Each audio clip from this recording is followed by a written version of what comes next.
welcome to notifications, too many Teams notifications. I'm Dee Eldridge and I'm going to be your presenter today. Let's get started. So what are we going to cover today? Today we're going to cover a lot of different things. It's going to be quite a fast-paced session because we only have 30 minutes. So we're going to have 20 minutes of lots of different tips and tricks around Teams notifications.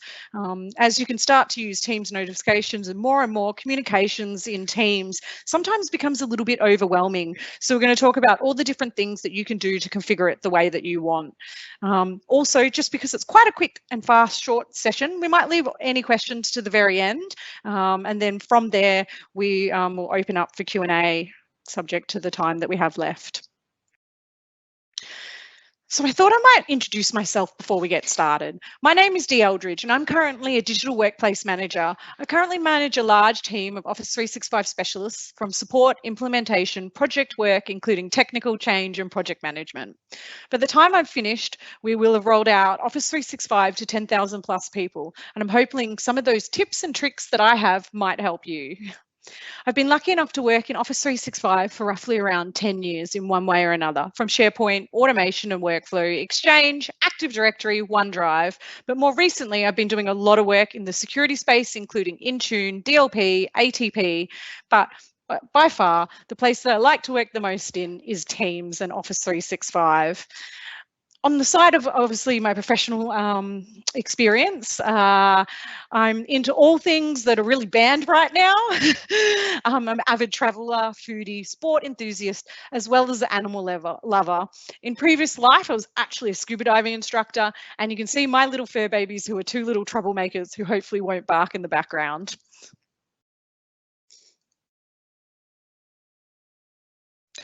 So let's get started with a few different settings that you can set in Teams. If you navigate yourself into the client, in the far right top hand side, you'll see either a photo of yourself or initials. If you select it, there are some important settings to configure here. In the pre-COVID world, if you were in a meeting room previously, no one would probably walk in there to annoy you unless it was something really, really urgent. However, in the virtual world we're in today, people have lost their boundaries and will message you unaware of what you're doing or will not respect the boundaries of you being in a meeting. So it's important, like Skype or other messaging solutions, that you show what your availability is so they know when they can message you. We have found commonly in a lot of the rollouts that I've done that people don't actually change their team status. They don't put themselves into busy when they're in meetings, and it's really, really important. One of the settings here I'd also like to call out is D&D, and it's an important one, do not disturb. When you want to focus on something or you don't want people to message you because you're in a meeting. When you're in D&D, your notifications in Teams won't come through. The only time this won't be respected is if you configure priority access or someone configures a message as urgent, which is actually a new feature in Teams as well in channels, but we'll cover some of them off a little bit later. The other piece of functionality I'd like to call out here is status messages. So you'll see in the same menu, there's an option around status messages. Perfect. This is similar to an Outlook auto response. If you select it and you set a message in here, it will actually let people know.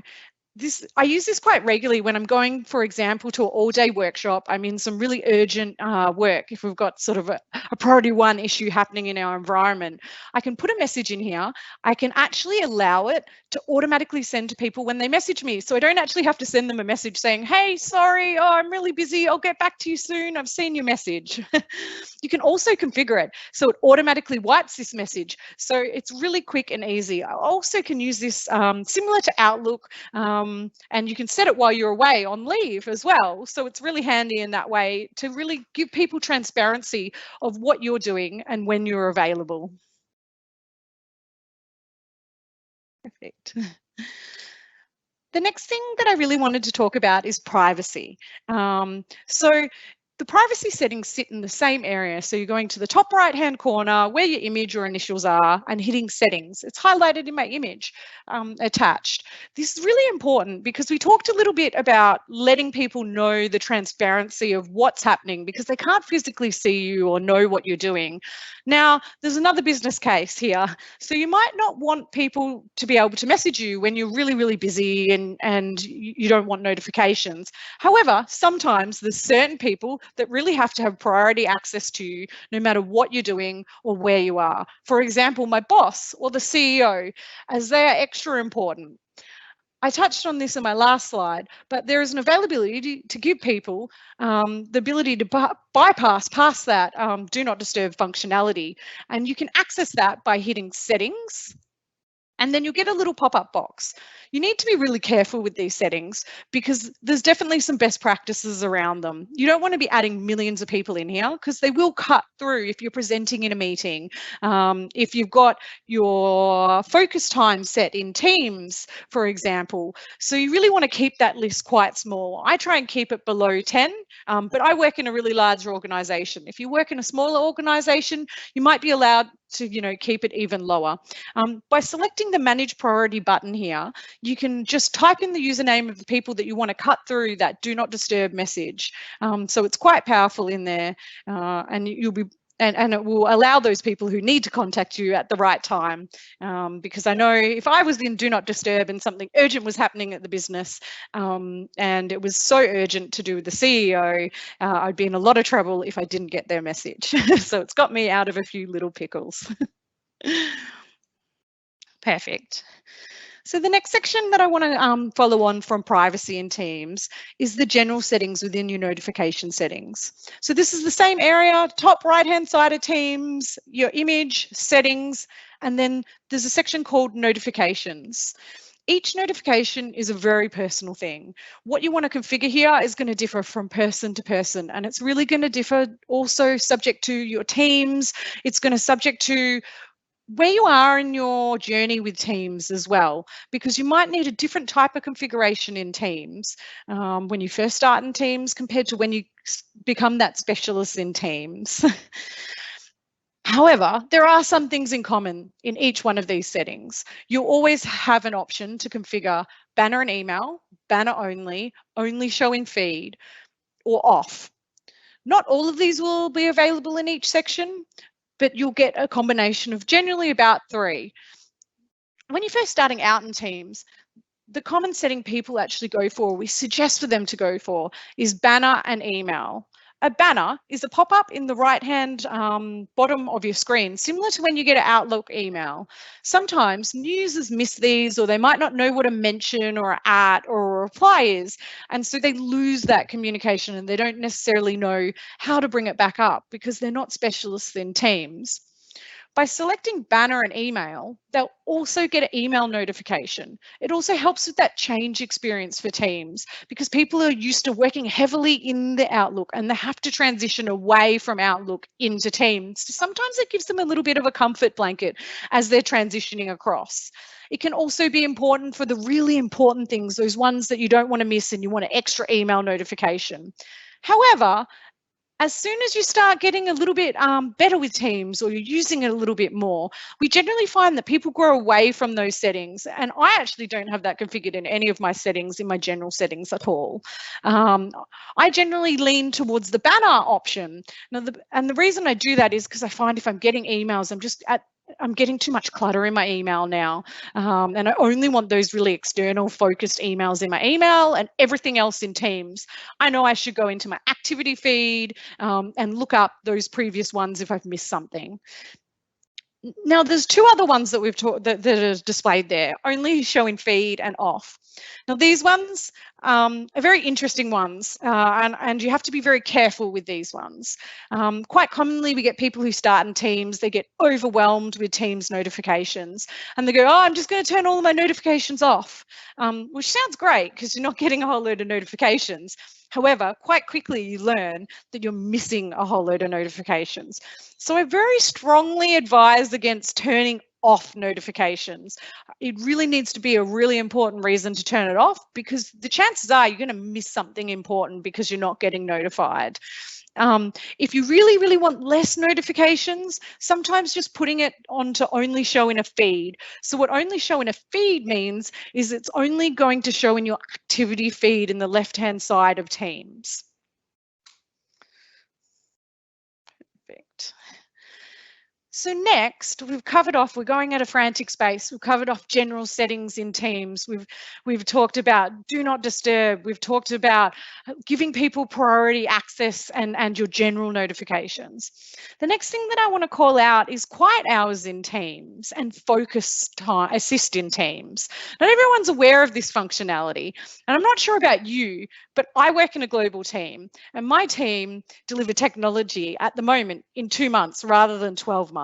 So you can imagine how those emails and those Teams conversations are frantically flying around. And, you know, an engineer might send me a message at 2 a.m. my time. I don't know about you, but I value my sleep quite a bit, and I don't want notifications during certain times. So focus, there's two different ways that you can actually configure this. One is for your local PC and one is for your Teams application on your mobile phone. So let's first focus on your PC settings. So for your PC settings, you need to use Focused Assist. Now, there's a couple of things with the PC side of things. You need to be on Windows 10, April 2018 update or later to use this functionality. If you're not, unfortunately, you won't be able to do this. Now, these settings are actually for your whole PC. They're not just for Teams. So you need to consider that, that other things may respect some of these settings as well. But Teams will automatically respect any settings that you set in here. You don't actually need to configure anything in the Teams client itself. So the way that you get into Focused Assist is just by your Windows bar. You should be able to search for Focused Assist and it will pop up with a box similar to this. In there, you'll be able to configure things like the times where you don't want notifications. It's a really common time set in here that people set, say 7 to 7. It gives people that little bit of leeway. Everyone's working a little bit flexible. You know, someone with kids might be starting at 7 a.m. Someone who is a late riser might be starting at 10 a.m. So making sure you just leave a little bit of leeway each side there is really important too. And remembering, we spoke about do not disturb earlier, and we said focus this, we talked about those people who can actually bypass that. Those settings will also be respected here. So if someone is in your priority list, they will actually cut through these quiet times. If they set their channels message to urgent, they'll cut through these times as well. So it's really important to remember that. The next option is around your mobile device. Now, I don't have my mobile device connected, but I'm going to pull up a really quick little GIF so you can see what the experience will look like on my iPhone. So in the app, there's a little bit more availability. There's some more things that you can configure there. As you can see by the screen on your left, the way that you would access this is via your 3 lines, depending on if you're an Android or Windows or Apple device. And then from there, you can select notifications. Usually about the 3rd option in the list, if that helps you. From here, there's a lot more that you can do, as I said. You can configure the start time, the finish time. You can turn off the days as well. So for example, I want to be on quiet time all day on Saturdays and Sundays. I don't want any notifications. But on Monday and Friday, I may want between 7 p.m. and 7 a.m. not to have notifications.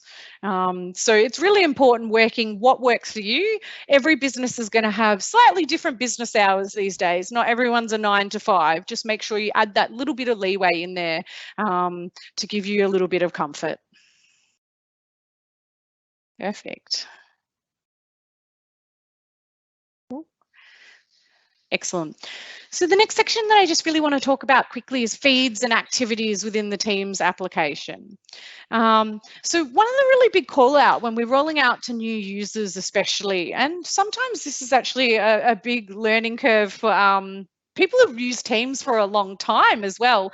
I had one of my technical specialists who's been working in Teams for 2 years, and he learned this week. But one of the things I like to call out is there's an activities icon. So in that activities icon, any of the mentions, aka need you to action something, the replies to anything that you've posted, the likes, all going to sit in your activity feed in the left-hand side of Teams. I like to make sure it's at the very top because everything else under it is actually connected to an activity, and it's really your notification section. It's the first place you go in. It's your filtered lens. It's not got, I'm not going into Teams. I'm not seeing a highlighted channel that has a whole load of different people who have had lots of different conversations in there. I'm just seeing the stuff that I'm interacting with, and that's the first filtered view I want to see. You can actually move it up there. If it's not already up there, you can drop and drag that bar usually and just push it up to the top. I know my team, since they started doing that this week, they've actually found their focus a lot clearer. The other section that I would like to call out is that not everyone's always aware about. So it's quite easy to see in your feed when someone mentions you or when someone likes something you've done. But quite regularly, I'll be in a meeting and I will have responded to something, and then I need to go back to that area. And I know I responded to it. Where was it? Yes, I could use the search bar at the very top, but I know it was probably the last thing that I actioned in Teams. I can actually flip my feed across into the activities that I've completed. And the way that you do that is just by the next to the drop down of the feed, there's a little arrow there. From there, you can select it and it will allow you to flip across to my activity. From there, I can see all the activities that I've done. And if I click on one of those activities, it will actually drive me in the Teams client straight to that conversation, if it's a personal conversation, if it's a Teams conversation. So I don't actually have to find where it sits. So it's quite powerful, again, for that focus lens of you finding your interaction versus everyone else's interactions. Now, one of the other things that we've been working on quite a lot with a large implementation of Teams, but it's really important even for the small sort of deployments of Teams as well, is really working on a ways of working for acceptable Teams use for your team.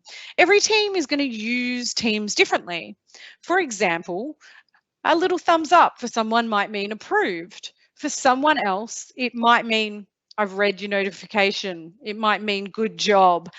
So it's really important in your direct team and then in your larger teams to really work through what does each thing mean to you as a team. So for example, my team has decided when we at someone, that means I physically have a task for you to do. So I know anything that's at, I need to focus on, I can go into my feed and hit that at and action it straight away. Whereas if it's just something that they're replying to that I've asked, they're going to reply to it rather than atting me.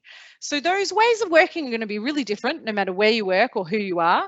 But sitting down with the team and agreeing on that is really important. Otherwise, quite quickly, your communication channels can come a little bit convoluted or misunderstood, especially while we're all at home and you might not, there's no tone to an at or a like compared to when you're in an office and you can read that.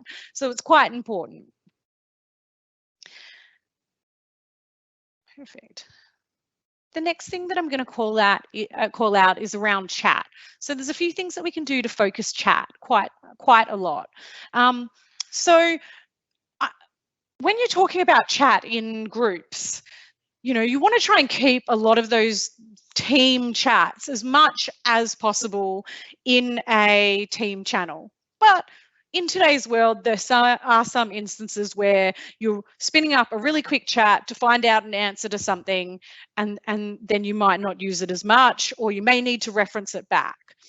Now, I know that's actually happening for me right now because we're actually going through a really, really, responsive, unknown, unsure environment. So a lot of questions, conversations are having to happen in a more of an ad hoc situation. So one of the things you can actually do is your group chats, you can actually rename it and you can give it a topic. So if you need to find it again at another time, in 6 months, I need to find that approval I got or what that person said, because I need to refer back to it. If it has some sort of topic associated to it and it's renamed rather than Mark, Michael, or Rosie, it could be the deployment of teams to business unit A. I'll just be able to search for that and it'll be a lot easier for me to find it.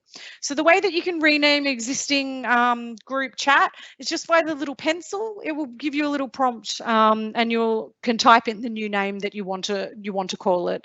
It's a really good way, again, to focus your chat rather than having, I might talk to an end user or a group of users 10 times about 10 different topics. At least I know this conversation that we had with these 3 managers was around this. The next thing I would like to call out is pinning important messages. So I have people who have priority to me in my role, who I really need to focus on, especially in the COVID environment of rolling out digital workplace solutions. So I like to pin some really important people in my chat client. So by selecting pin, what happens is it just pops out. It's really similar to if you're pinning a folder in Outlook. Pop it up to the top so you don't need to scroll through your list if they haven't messaged you, because sometimes the people who are messaging you constantly at the top of your list aren't necessarily the most important people. Sometimes they are, sometimes they aren't.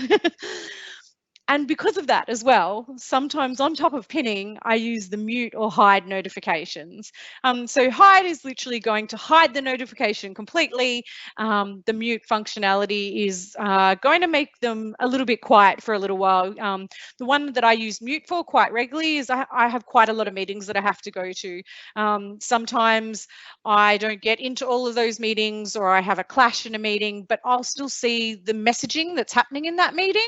So I might mute that meeting so I don't hear it right now, but I'll want to go back and refer to it later. The next thing that I would like to call out is filtering. Filtering is really important no matter where you are. Filtering can be found by the little section to the far right, and you can select filtering. Now, depending on where you do it, if it's in Teams or in chat, you get slightly different functionality. But in here, you should be able to filter by keywords, people, many different things, because sometimes you don't remember the exact word, but you might remember something that was discussed. Or you can use the out-of-the-box filtering, which is to the far right. So you can do things like unread messages or muted, so forth, different settings that are in there. So that's a really good way, again, to filter down that noise, get rid of all of those notifications that you're getting, and give you that specific lens that you want. Perfect. Now, lastly, I'd just like to call out Teams quite quickly. So some really quick Teams tricks. Some of them sound really basic, but not everyone does them. Order your teams, as simple as that. The ones that are most important, chuck them up the top. The ones that are least important, put them down the bottom. You can also set individual notifications for channels for all your teams. You want to be careful. I don't know about you. I have a lot of teams. I may only go into a select few and set notifications channels, and I'll let the broader settings manage it. But there might be a really specific, we might have a channel around priority outages. That one I want to email, I want to know no matter where I am, I need an extra level. Whereas there might be another one that I just don't care as much about. So you can go in and set those settings in there.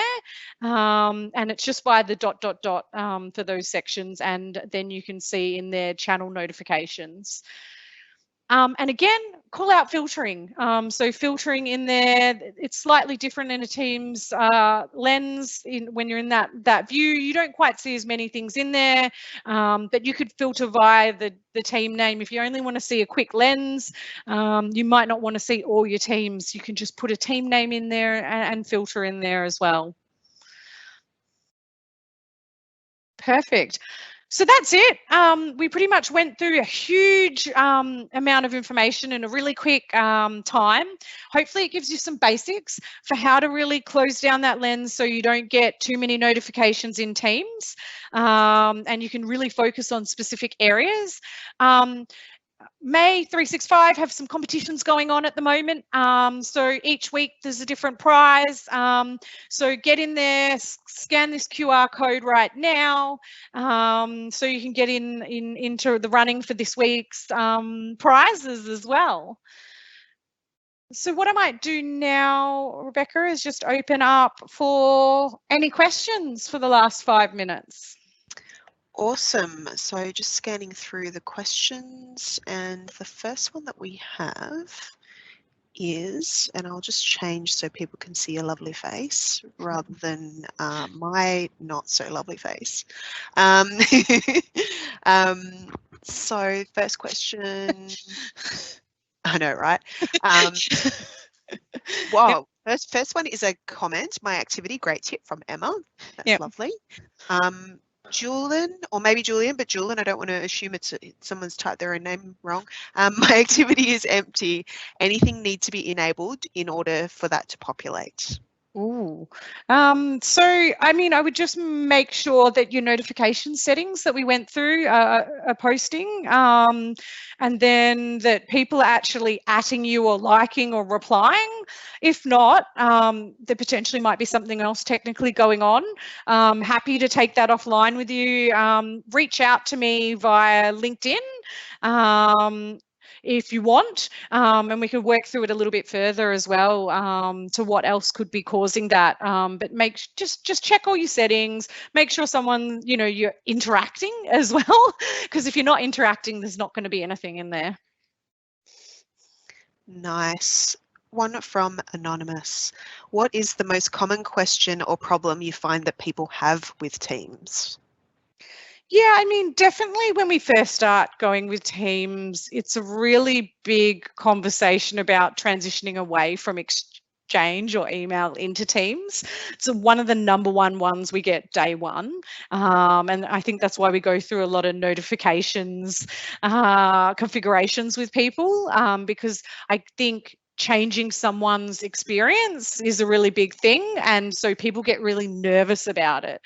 So I get asked quite a lot, how do I make Teams my one-stop shop, so I don't need to go to another system? How do I filter down that noise in Teams? They're the really common questions that we get in Teams, but it really depends on where you are in your Teams journey as well. As you get more experience, how do I integrate things? How do I automate things? How do I add bots and apps? Also come up quite a bit as well. And we've got one more, unless anyone pops some sneaky ones in while I'm reading this one out. That was a lot of great tips. This is from Elaine and Julian VB. If you have to pick one of the most important or favourite, which one would it be? Yeah, definitely that activities tips that Emma called out. Just people don't think about activities being the first thing you should look in. It has your lens on it. It's really your actionable place. So I think activities is the place to be. It's really important, but so many people just bypass that activities configuration in there. It's down the bottom, least important. Definitely the most important. Nice. Well, there's no more questions. I just did a little bit of a chat, last chance for questions, but I'm saying it now.